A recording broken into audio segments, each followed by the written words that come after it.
Okay, per Monty's request, here is a quick walkthrough on my template that I use for these videos. So first things first, the materials that are used in the Tell Toby exercises include oak, ABS, alloy, and steel. So each of these materials are created as a material, and the densities are saved as a material. I don't have any of the other information, so just the densities. So if we go into edit materials, right? So this material was created as a new material, and yeah, it was created as a new material, and then it was saved as a file. And in my template file, actually, I can show you.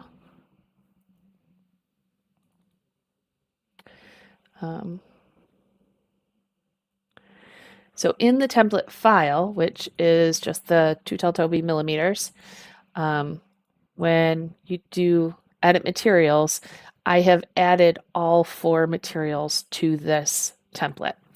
So I've added the oak, the ABS, the alloy, and the steel. You do have to designate one as the default or as the active or set as master.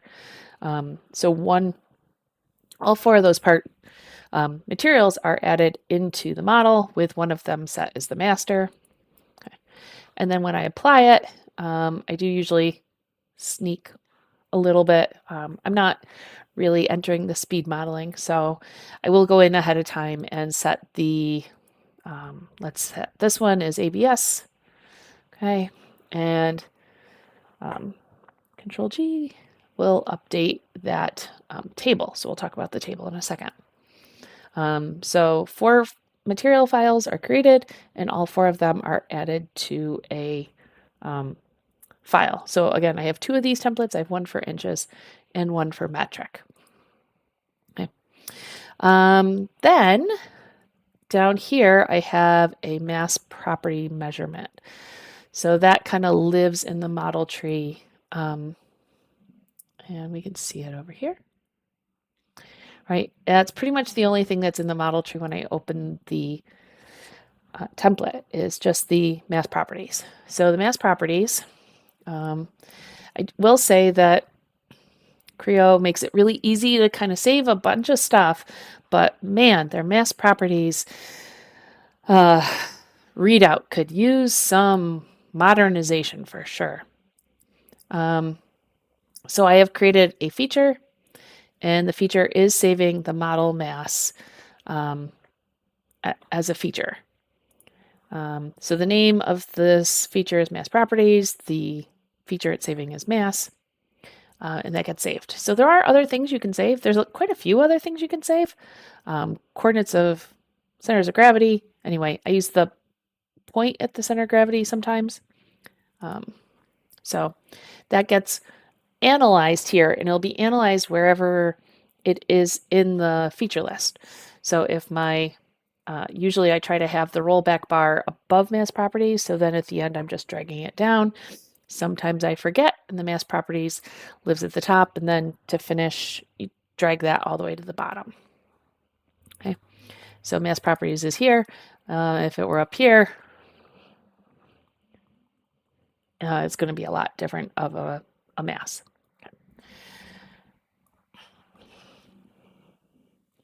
Okay, so that mass property gets analyzed and saved in the feature list. And then we go into relations.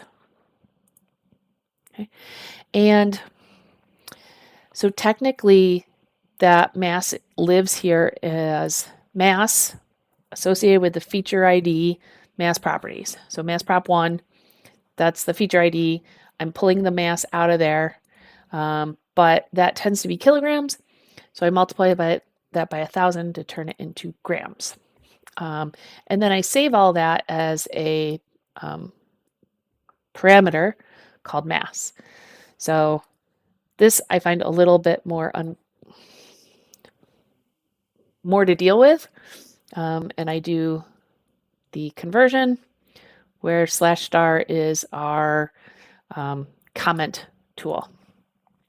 Also, I take the material and set it equal to the PTC master material. So that's going to take what is stored in the part as this TTT, oh, no, here it is, TTT master material.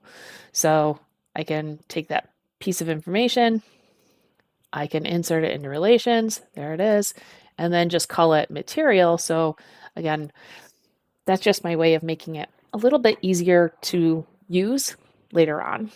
Okay, so I could have used I didn't have to make them as new parameters. Actually, I can't insert it from here. I have to insert in here. This material is the one that we've created created with the relation. This mass is the one that we created again with the relation. Okay, and then the final piece is creating this little display on the main screen. So that is under annotate. And in annotate, there's this is widely used for model-based definition, but I use the flat to screen sometimes to put notes, sometimes like this. Sometimes it can make a nice little, yeah, you can make it kind of like a user interface because there are times where it's displaying information, but there's also times where you can enter in information. So if you had a parameter like number of patterns, it says you could include that in an annotation and then update it here and it would drive your model. So there's some fun stuff you can do with annotations. So this annotation is just a note. All right, move the rollback bar above the mass properties, build the part, and then exit insert mode or drag the bar back. At the end, I use Control G and Control R to regenerate and repaint. Regenerate button, it would work too, as well as the repaint button. But typically I find I have to hit Control G, Control R a few times. That was a mistype to get that to work. All right, so Control G, Control R. What else? Annotate. So that's just a note, nothing really exciting there. Just added an unattached note, flat to screen. Here's a note. Okay.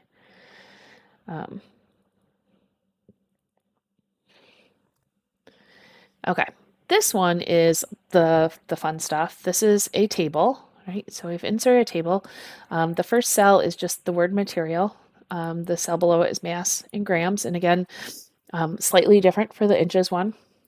In the upper right corner, if I double click, it says ampersand material. So that and symbol is how we pull in parameters in Creo. So that's going to bring in whatever's stored as the material.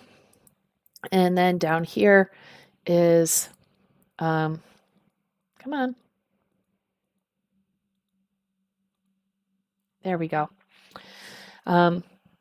Ampersand, mass, square bracket, dot zero, square bracket. So the square bracket, dot zero, square bracket is going to round it to be 0 decimal places after the decimal place.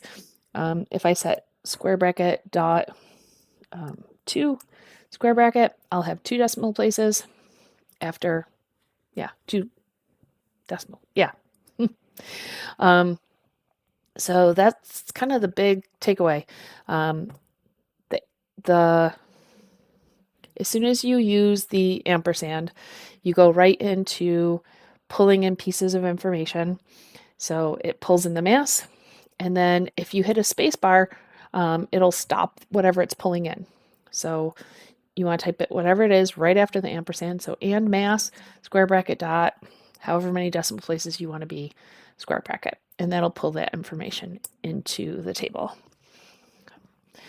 And so that's how I created the template. I have them saved in a shared drive. And then when it's time to start my next part, I create a new part not from the default template, and I browse to my shared drive and pick which one I want. And I'm off and running. So I hope that gives you some inspiration, maybe something you've never tried before, something that'll make life a little bit easier. All right. Thanks for watching. I tried making a video earlier and kept coughing, so I'm glad I got through this one. We'll get back in with some more models soon. Take care.